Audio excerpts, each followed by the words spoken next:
Olá, sou o professor Eduardo Santana, do curso técnico em Secretaria Escolar, e vamos dar continuidade às discussões que permeiam a disciplina de redação oficial. E hoje estou aqui com a professora que irá conduzir a disciplina, a professora Cristiane Monteiro, que irá falar à vontade, né, da temática de nossa segunda unidade, que vem a ser tipos de linguagem de uso específico das instituições privadas e públicas e que aparecem principalmente na modalidade escrita da língua, ou seja, como deve ser escrita. E aí nós vamos falar a respeito de atributos dessa linguagem, como essa linguagem deve ser construída, deve ser elaborada. Então nós vamos ter ao todo 8 atributos, que a professora agora, Cristiane Monteiro, que irá se apresentar. Tudo bem, professora? Tudo bem, olá estudantes, estamos aqui, na nossa segunda unidade, vamos dar continuidade ao nosso material, que está no e-book,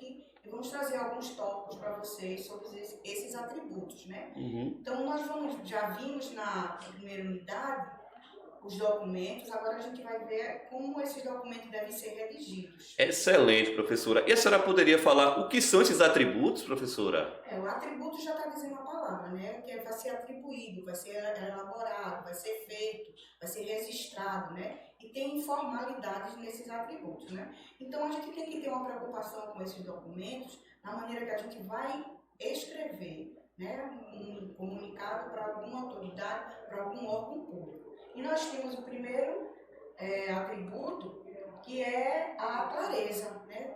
Quando nós formos redigir, nós temos que ter clareza, saber empregar as frases direitinho, para que haja uma compreensão do que a gente está solicitando, do que a gente está pedindo, né? O próximo é a precisão, né? Temos que ter um cuidado, é um conjunto de atributos da clareza, né? Suas características envolvem, entre outras, a realização das articulações das imagens, empregando o modo de transmitir, né, da melhor maneira possível, ideal, da melhor maneira possível, a ideia presente no texto, né? Então, professora, pegando o mote, né, no que a senhora está falando aí, clareza e precisão são questões imprescindíveis, né, daquilo que vai fazer parte da escrita, né? A gente está falando de uma escrita que é direcionada a grupo de pessoas, às instituições, a pais, a alunos. Então, é muito necessário que a gente possa fazer uso, né, desses chamados atributos que a professora Cristiane Monteiro, de forma muito clara, objetiva, está falando, né? E eu já estou falando, a clareza é o modo como você transmite algo, sem rodeio, sem prolixidade, falando de uma forma objetiva, fazendo com que o seu interlocutor, ou seja, aquela pessoa que vai escutar aquilo que você está falando, possa entender aquele comando de forma precisa, que é outro atributo que a professora acabou de falar. Ou seja, se você está falando de algo relacionado a uma reunião, um encontro de pais e mestres, então você tem que ter uma linguagem clara. Você não pode ter dubilidade, de forma dúbia na sua escrita. Se é de pais e mestres, deve-se estar mencionando a palavra pais e mestres de forma precisa, que é uma reunião para tratar de tal temática. Então, dando sequência, né, professora, a respeito destas discussões, nós vamos falar de outros atributos aí, que é a objetividade e a concisão. A senhora poderia falar sobre cada um deles, professora Cristiane? Pois não. Então, vamos falar sobre a objetividade, né? Que permite que o leitor do texto oficial tenha um contato direto com o assunto principal do documento, permitindo a rápida obtenção de informações através da leitura. Então, temos também a concisão. Este atributo é uma importante característica do texto oficial. A concisão garante que o documento transmita com poucas palavras grandes quantidades de informações, excluindo vocábulos e frases desnecessárias. Exatamente. Como a professora Cristiane Monteiro bem colocou, clareza e objetividade dialogam, andam de mãos dadas. Então é muito importante que ao redigir um texto, inclusive até textos acadêmicos, um trabalho que você vai fazer, que você tem que ter a clareza e a objetividade. Tem que estar claro que qual a sua intencionalidade daquilo ali e qual o objetivo, ou seja, a que público está destinado, qual a mensagem você quer transmitir, o que é que você quer falar. E você, como profissional que irá atuar dentro em breve da secretaria escolar, você tem que lidar, tem que ter esses manejos que dizem respeito à escrita, à fala, a fala correta da nossa língua portuguesa. E a concisão é justamente isso que a Cristiane falou. Justamente a concisão, ou seja, em poucas palavras, você falar de forma objetiva aquilo que você... De forma clara e objetiva, concisa. Ou seja, você não precisa fazer aquele textão, né? Como se fala, é mote falar hoje em dia, né? Para se falar uma coisa. Você pode falar aquilo, a mesma coisa que você falaria em 2, 3 páginas, em 1 ou 2 parágrafos. Sendo objetivo e claro com relação à mensagem que você quer transmitir ao seu interlocutor, ou seja, aquelas pessoas para quem aquela correspondência, aquelas informações estão sendo dirigidas. E aí, dando sequência à discussão, né, professora, gostaria que a senhora falasse agora de um outro atributo que é deveras importante, que é a coesão.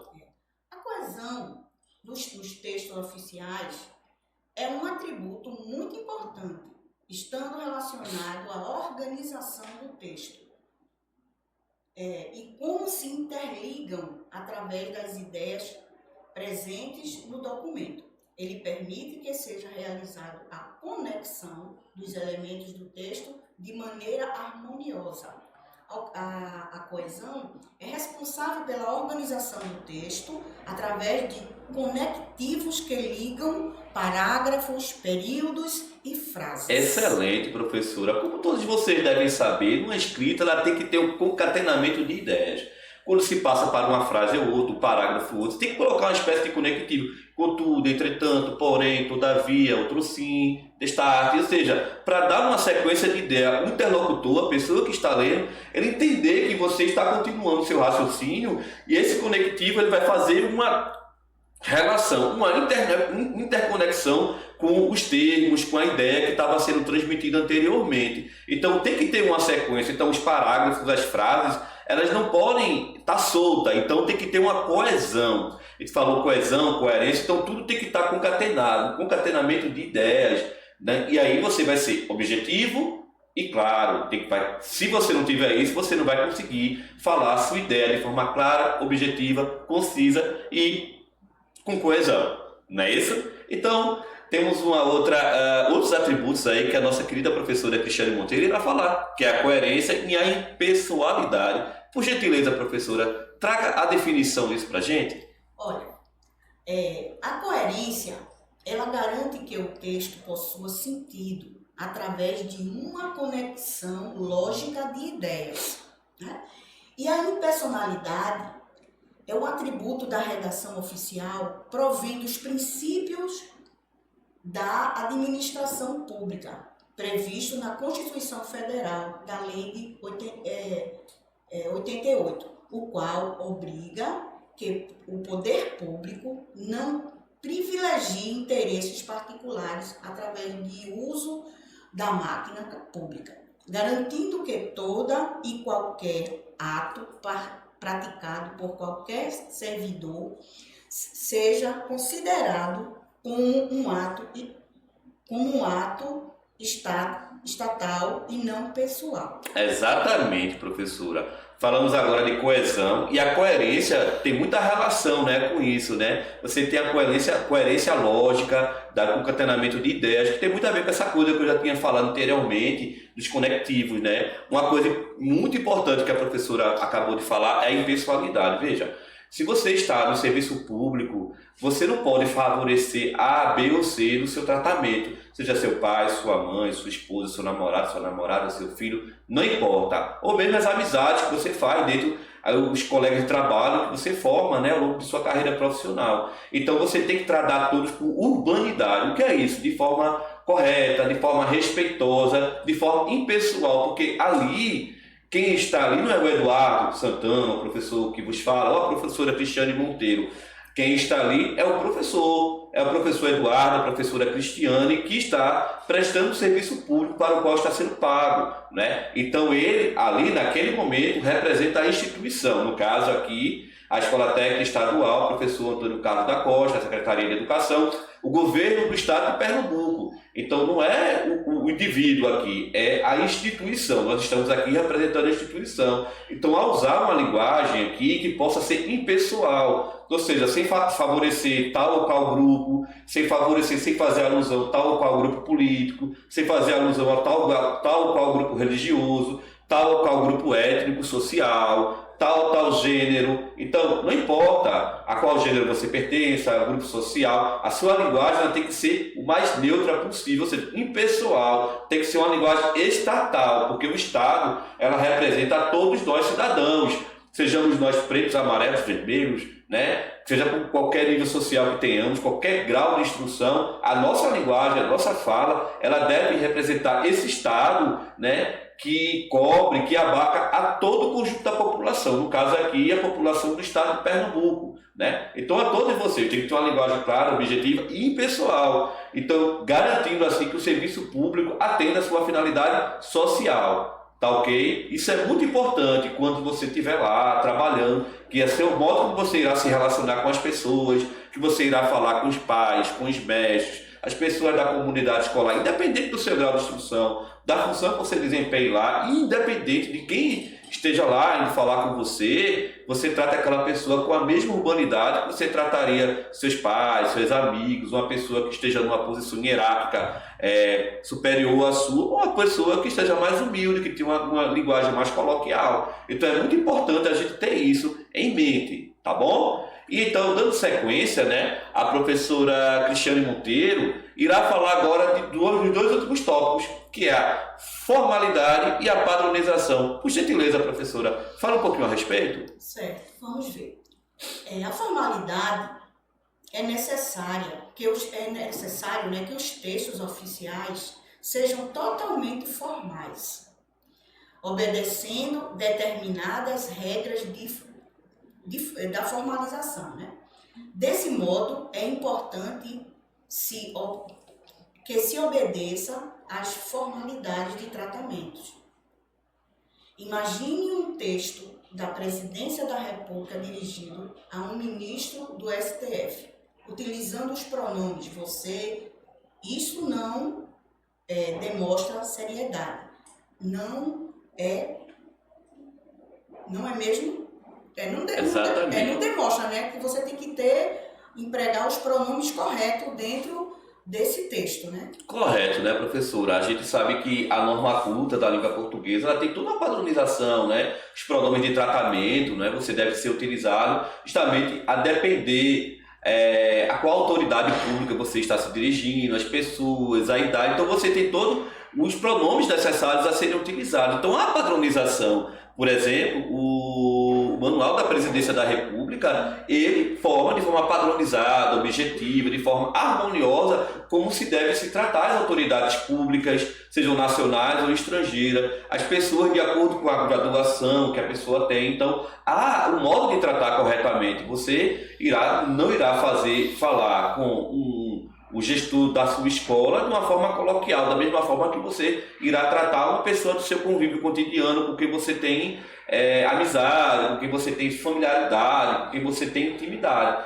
Da mesma forma que você não vai fazer um ofício se dirigindo ao secretário de Educação do Estado, a uma autoridade pública, a uma associação de pais e mestres, usando qualquer tipo de linguagem. Então, há uma maneira de linguagem que você deve utilizar. Por exemplo, você não vai utilizar a mesma linguagem formal, coloquial, que você, por exemplo, utiliza no texto no WhatsApp, numa conversa entre colegas de turma. Você não vai usar essa mesma linguagem para fazer uma redação do Enem, não é verdade? Você tem que fazer uma linguagem mais formal, mais padronizada, obedecendo às regras cultas da língua portuguesa. Da mesma forma que você não irá fazer um ofício dirigido a um órgão público usando uma linguagem que você colocaria para um bilhetinho que você faria para um namorado, para a namorada, para sua esposa, para seu esposo. Então você tem que, há uma linguagem que cabe em cada espaço. Assim como nós temos comportamentos diferentes, agimos e referimos de forma diferente às pessoas de acordo com o ambiente que nós nos encontramos, com a intimidade que temos com aquela pessoa. Então é muito importante que isso também